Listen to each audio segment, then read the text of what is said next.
Ready start. सभापति महोदय, मैं वित्त विधेयक का समर्थन करने के लिए खड़ा हुआ हूँ।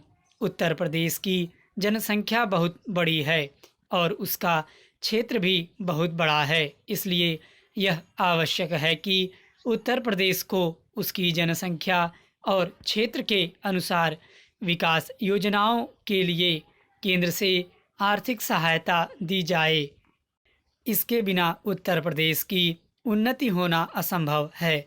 भारत का किसान इस देश का जीवन है। किसान पर ही सारी खुशहाली और उन्नति निर्भर करती है।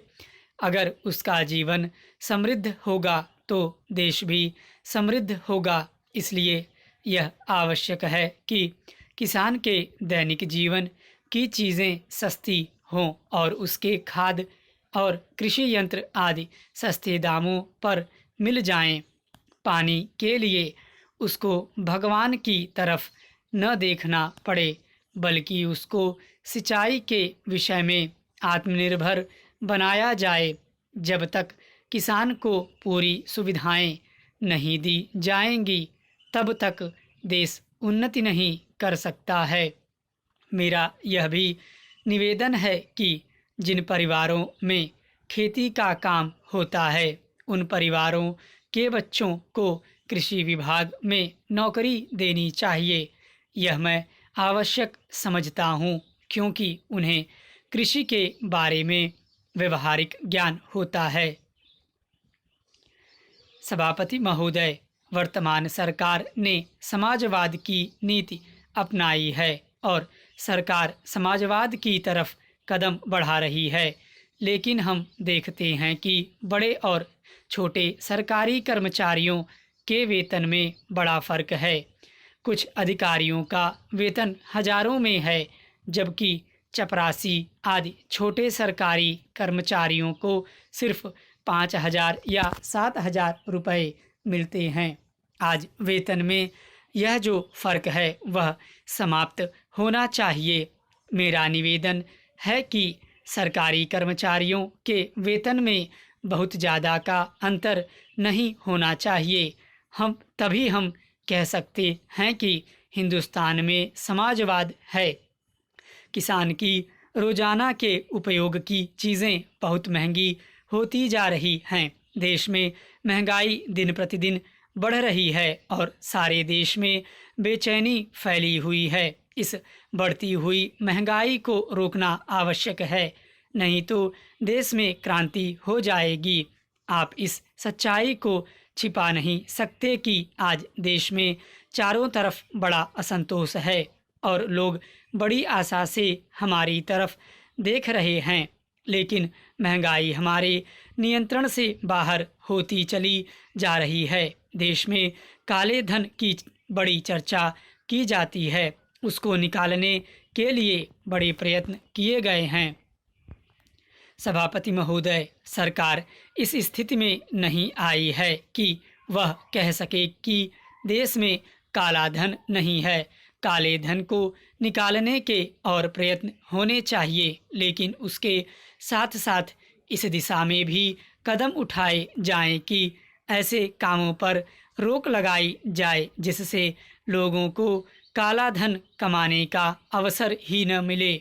आज हमारे देश के विभिन्न प्रदेशों और क्षेत्रों की स्थिति में बड़ा अंतर है। इस अंतर को समाप्त किया जाना चाहिए। मुझे आशा है कि वित्त मंत्री महोदय मेरे इन सुझावों पर अवश्य ध्यान देंगे। कल मैं वित्त मंत्री जी को बता रहा था कि आप एक तरफ से नए नए कर लगाकर खजाने को भरने की कोशिश कर रहे हैं और दूसरी तरफ आपके विभाग उस खजाने में छेद कर रुपया निकाल रहे हैं। इस तरफ उनका ध्यान जाना चाहिए। मैं इस संबंध में एक उदाहरण दिया था। एक ठेके की एक लंबी चौड़ी सड़क पर एक ही तरह का काम होने वाला था। एक ठेकेदार ने 4 लाख रुपए प्रति मील और दूसरे ठेकेदार ने 10 लाख रुपए प्रति मील के हिसाब से रुपया मांगा। जब मंत्री महोदय के सामने यह चीज़ लाई गई तो इस बात की जांच हुई जिसमें कुछ करोड़ रुपयों की बचत हुई है। अगर सब मामलों की जांच हो जाती तो कई करोड़ रुपयों की बचत हो सकती थी। जैसा कल मैंने वित्त मंत्री जी से कहा, उन्होंने 2 करोड़ रुपए की छूट करों में देकर हम पर एहसान लाद दिया, लेकिन मैं तो आपका कई करोड़ रुपयों का लाभ करा रहा हूँ। आप इसकी जांच कराइए और देखिए कि कैसी लूट हो रही है। इतना ही नहीं, इसका प्रभाव दूसरे विभागों पर भी पड़ रहा है। वहाँ पर जो दूसरे विभाग काम कर रहे हैं उनकी दरें भी बढ़ रही हैं या दरें बढ़ने के लिए उनकी मांग बढ़ रही है। जब वही काम एक जगह अधिक लागत में होगा तो दूसरी जगह वही काम कम लागत में नहीं हो सकता। इसलिए या तो वह चोरी करेगा या दर बढ़वाएगा। अगर एक सड़क पर ऐसा होता है तो वहाँ जो दूसरे काम चलते हैं उनमें भी ऐसा ही होता है। ठेकेदार आपके विभागों के साथ मिलकर दर बढ़ाते हैं। मैं भ्रष्टाचार की बात नहीं कहता हूँ, उसको न आप बंद कर सकते हैं और न मैं बंद कर सकता हूँ और न लोग। अध्यक्ष महोदय, मैं कल कह रहा था कि वित्त मंत्री जी ने जिस संदर्भ में यह बजट प्रस्तुत किया है और जिन परिस्थितियों की पृष्ठभूमि में वित्त मंत्री का भार संभाला है, उस दृष्टिकोण से यदि इस बजट को देखें तो हम इस परिणाम पर पहुंचेंगे कि वित्त मंत्री जी ने निश्चित तौर पर ऐसा काम किया है जिसके लिए वे धन्यवाद के पात्र हैं।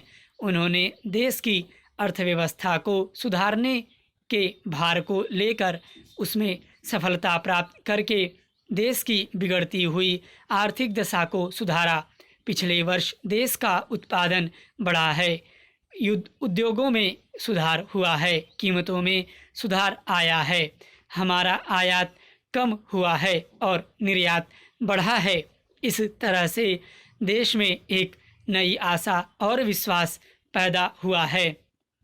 इस वर्ष के बजट द्वारा भी उन्होंने पिछले वर्ष के कार्यक्रम को जारी रखने की कोशिश करने का प्रयास किया है।